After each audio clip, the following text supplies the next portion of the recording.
පසුගියදා දැඩි ආందోලනාත්මක සිදුවීමක් වූ පුද්ගලයෙකු ගෙලවැළලාගෙන සජීවී වීඩියෝවක් ඉදිරිපත් කරමින් මියගිය සිද්ධිය සම්බන්ධයෙන් අප රටේ ගොඩක් දෙනා සංවේදීව අදහස් පළ කරා.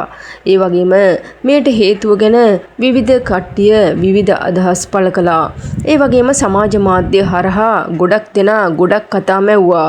කෙසේ නමුත් පසුගිය දිනක YouTube වැඩසටහනකදී මියගිය දිනේෂ්ගේ මව විසින් මියගිය දිනේෂ් ගැන සත්‍ය තොරතුරු හෙළි කර තිබුණා.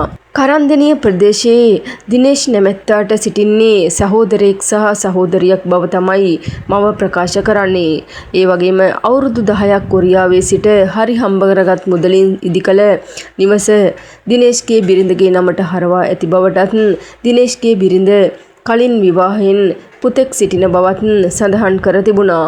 ඒ වගේම දිනේෂ්ගේ බිරිඳ විසින් මේ සියලුම දේ සිදු කරන්නට ඇතැයි කියා මව සැක කරන බවත් ප්‍රකාශ කර තිබුණා. ඒ වගේම මවට එල්ල වුණු චෝදනා සියල්ලම ඇය සංවේදී ලෙස පළවා හැරියා. ඒ වගේම මව විසින් සඳහන් කළේ දිනේෂ් මවත් සමග සියලුම දේ ප්‍රකාශ කළ බවත් එම කාන්තාව සමග ජීවත් වීම එපා කරපු දෙයක් කියලා දිනේෂ් මිය යාමට පෙර ප්‍රකාශ කර බවත් සඳහන් කර තිබුණා. ඒ වගේම ජංගම දුරකථනයේ සියලුම දත්ත මගින් දිනේෂ්ගේ මරණයට හේතුව සොයා ගැනීමට හැකි වේයයි ගොඩක් දෙනා සිතුවත් එහිදී ජංගම දුරකථනයේ කිසිවක් සඳහන් වී නොමැති බවට තමයි තොරතුරු සඳහන් වුණේ. ඒ වගේම ජංගම දුරකථන මුරපදය බිත්තියේ ලියා ඔහු මරණයට පත් වූ බව යහළුවෙකු ප්‍රකාශ කරා. දිනේෂ් ගැන දිනේෂ්ගේ මව සඳහන් කරේ මෙවන් අදහසක්. ඇත්තටම මගේ පුතා හරිම හොඳ කෙනෙක්. ඉතාමත් හොඳයි. යහළුවන් එක්ක හරිම එකතුවෙන් තමයි වැඩ කළේ. අවුරුදු 10ක් කොරියාවේ හිටියා. කොරියාවේදී ප්‍රශ්නයක් වෙලා අවුරුද්දක් සිරපත් කන්නත් සිදු වුණා. පස්සේ තමයි අපි දන්නේ එයා හිරගෙදර හිටියා කියලා. එයාගේ බිරිඳ කලින් විවාහයෙන් දරුවෙක් සිටිනවා. පස්සේ තමයි අපි ඒක දන්නෙත්. ඒ ගෑනු එක්කෙනා තමයි හැමදේම කළේ.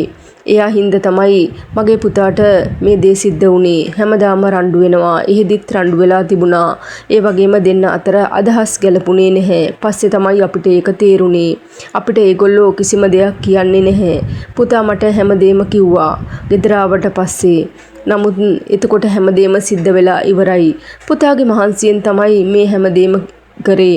මේ ගේ එයාගේ මුදලින් තමයි ගොඩ නැගුවේ. මම ඒකේ ඔප්පුවක් දැකලා නැහැ. ඒ හැමදේම තිබුණේ බිරිඳගේ නමට. දැන් එයා කොහේ ඉන්නවද කියලා අපි දන්නේ නැහැ. මට මගේ පුතා නැති වෙලා ඉවරයි. එයාට ගොඩක් ප්‍රශ්න තියෙන්නේ නැති. නමුත් අපි එක්ක එච්චර ප්‍රශ්න කිව්වේ නැහැ. යාළුවෝ එක්ක කියලා තිබ්බා. යාළුවෝ එක්ක ගොඩක් එකතුයි. කාලා බීලා විනෝදයෙන් ඉන්න තමයි එයා කැමති. හරි හම්බ කරගත් මුදලින් ඔක්කොම නාස්ති කරා. අපිට උදව් කරා. මේගේ අයියාගේ නමට තියෙනවා කිව්වට එයාට අයියා කෙනෙක් නැහැ. එයාට ඉන්නේ මල්ලි නංගී විතරයි. මං හැමදේම ඒගොල්ලන්ට දුන්නේ නැහැ. මට සල්ලි එව්වෙත් නැහැ. මේ හැමදේම බොරු. අනේ මන්දා මිනිස්සු හැමදේම හැමතැනම විවිධ කතා කියනවා. නමුත් ඇත්ත දන්නේ අපි විතරයි. මම පුතාට කෑම අරන් යද්දි තමයි එල්ලිලා ඉන්නවා දැක්කේ. එයා රෑ තමයි එල්ලිලා තියෙන්නේ. අපි දන්නේ නැහැ ඒක. පස්සේ කෑම එක අරන් යද්දි දැක්කේ. මට ඒක වාව ගන්න බැරි වුණා.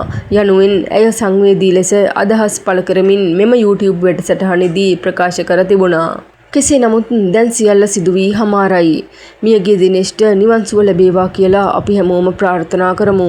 ඒ වගේම රටේ ලෝකයේ සිදුවන සියලුම තොරතුරු දැනගන්න අපේ නාලිකාව සබ්ස්ක්‍රයිබ් කරලා තියාගන්න.